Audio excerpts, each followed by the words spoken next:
Well, this load's been fun. Real fun. That pallet, got it off there eventually. Then I finally get to the second drop and, talk my way into that. And they end up taking that pallet that was coming off there off. And I'm like moseying along, like, man, if I can get this done, I get this off, I can reload something tonight and get going, get back on track, because this load was told to me to be done one way, and now it, got all messed up. Well, driving down the road, all of a sudden I heard, psst, like, what the heck is that? And I hear, after that, I'm like, oh man, what in the hell is that?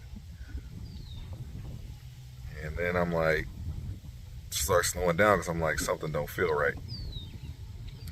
Then I let go of the steering wheel because I'm like, not let go, but kind of not put so much pressure on trying to correct it just to see what it would do, because I've had many cars do weird stuff, so you kind of know what's going on with rims on them and stuff like that.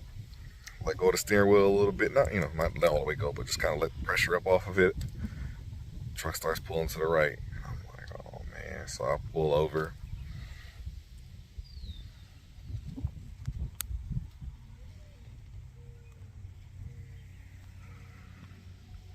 Damn steer tire, man. I'll tell you what, I end up pulling it off the road because that's the main road, punk back road, because the main road they were doing construction on. Now this is one of them times where it's like, man, I didn't have to go this way, but I chose to go this way, wanted to do something different, and I picked up something in the road and tore my tire up. Boy, I tell you what, days like these really hurt your head really bad, really, really bad. My mess, because it happened over there. Here's all my center nuts from making the turn and the tire coming off and pushing them off.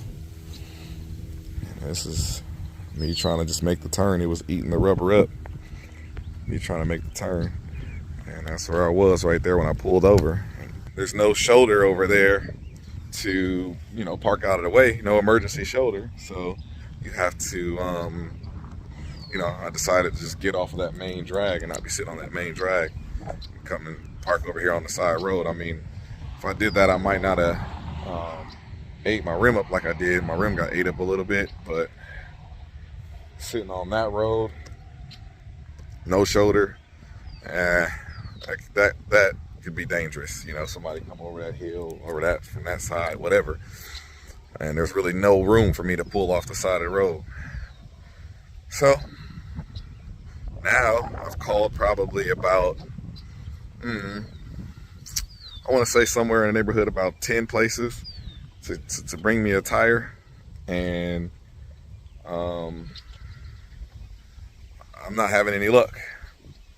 So now we're gonna see what we can do. There's a couple farmers that went by, and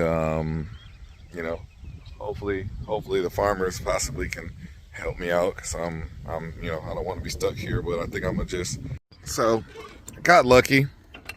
Been waiting around here for some hours. A bunch of people stopped by and asked me if I was okay. You just gotta love American farmers, people that live up north and stuff like that. I should say American farmers. I should just say farmers in general. It's nice to see that nice people are still around and nice people are still there, because I have many of times stopped to help drivers if I could. If I'm driving down the road and I see he's got an issue, I stop and help him.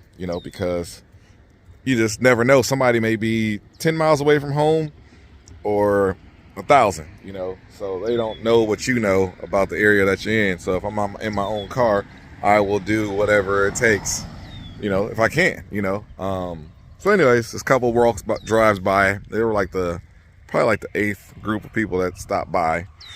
And I guess the guy used to work at a tire shop, and he seen me earlier, I guess, and he drove back by and he pulled up and he's like, you know, you still didn't find anybody for your tire? And I said, no. And he goes, all right, man. Well, I used to do tires and I got a few, you know, connections, and you know, let me see if my buddy, he's got a bunch of trucks, and see if he has a tire and this, that, and the other. Man, him and his wife are going out of their way an hour up the road to go get me a steer tire. And he's got it mounted on an ugly aluminum rim, I mean steel rim. Man, at this point, I don't care. But he's got it mounted on aluminum or steel rim, and we're just gonna bolt it on there, and you know, we're gonna get back to it. They should be here shortly. You know, his wife, because, you know, I've been out here all day. You know, she goes, you know, we're gonna stop at this Mexican restaurant. Do you want something to eat? They're gonna stop and grab me a burrito. Hey, man. You know, mysterious ways. So, I can't do nothing but be grateful, you know, and hopefully in about, I don't know, maybe hour and a half, you know, I'm off to this delivery, and hopefully they're still there to take this stuff off my truck, because if they do that, then I don't know, if I get that ugly steel rim on there, I might just hang tight and load up that way tomorrow. I don't know, like at this point, like I said earlier, going home and saying F it is sounding real good right now. Now, one of the farmers brung his kids by. He's been helping me out. His tool set, here, let me turn this light on. He's got his tool set out here, trying to help me. Went to go get some more sockets, and then we're trying to use a bottle jack. I'm trying to get it up high because the other guy's still coming back. I was trying to help out, trying to see if I can get where he was trying to help me out, so we can get the wheel off of it already. So then when that guy pulls up, all we gotta do is put the other wheel on, put me on the ground, get me out of here.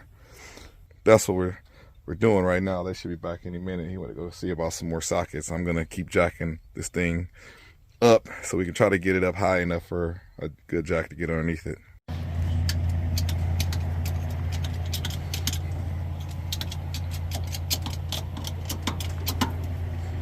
Trying to get it off the ground.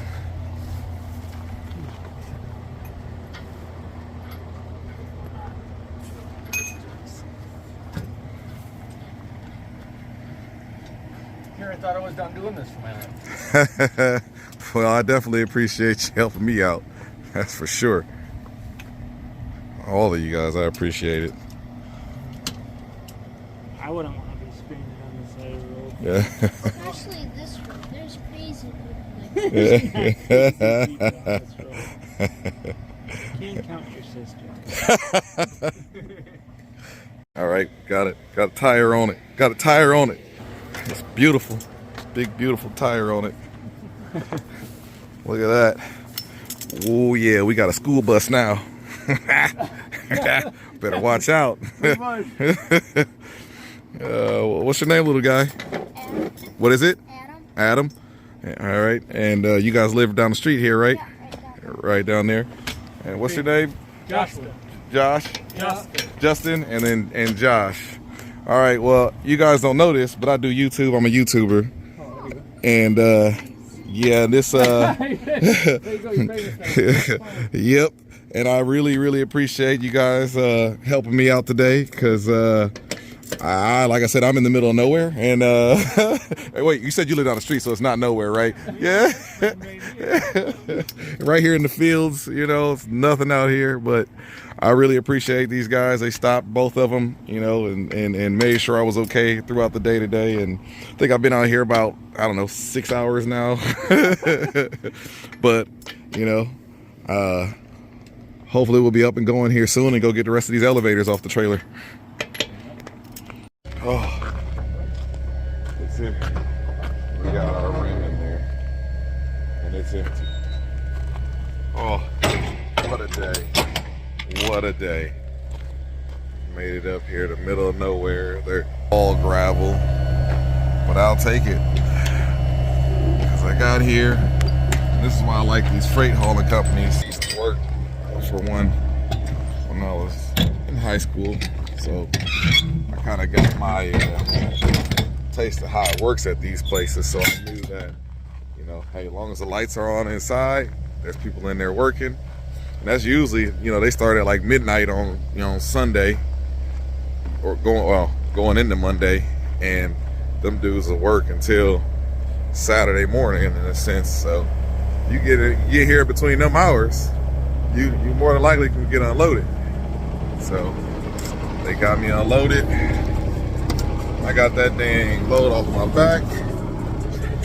I'm about to go pull over here and go to bed. See if we can get some good reefer freight tomorrow.